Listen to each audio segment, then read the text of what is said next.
C'era una giovane di nome Giuliana, nata a Firenze nel 1270. Fin da bambina il suo cuore era colmo di amore e devozione.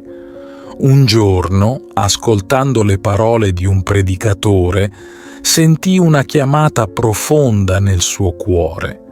Decise di dedicare la sua vita a Dio, abbracciando una vita di preghiera e servizio.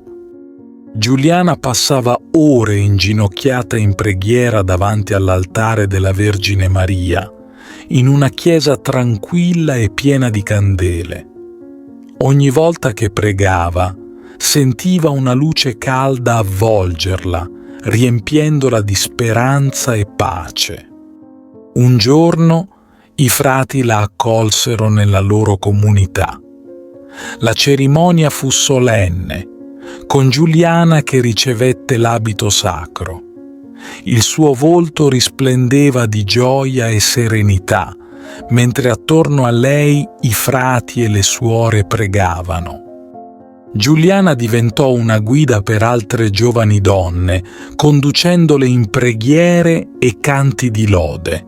Ogni giorno le vedevi insieme, cantando con fervore, illuminate da una luce divina che sembrava scendere dal cielo. Non era solo una donna di preghiera. Giuliana dedicava anche la sua vita a servire i più poveri e bisognosi. La si poteva vedere mentre distribuiva cibo ai bambini affamati. Il suo sorriso dolce portava conforto e speranza. Quando la sua vita stava per finire, Giuliana chiese di ricevere l'ostia consacrata.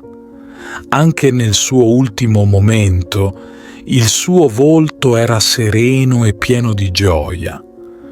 Una luce celestiale riempì la stanza, un segno della presenza divina. Dopo la sua morte, Giuliana fu ricordata per la sua straordinaria santità. La sua figura eterea, con un'aureola luminosa, rimase impressa nei cuori di tutti coloro che l'avevano conosciuta. Giuliana, con il suo esempio di amore e devozione, continua a ispirare molti, una stella luminosa che brilla per sempre nel firmamento della fede. Ti invito calorosamente a iscriverti al nostro canale per darci supporto e permetterci di continuare a creare nuovi video che condividono storie ed esperienze ispiratrici. La tua iscrizione è un prezioso sostegno che ci motiva a condividere più contenuti di valore e a diffondere messaggi di speranza, fede e crescita personale. Grazie di cuore.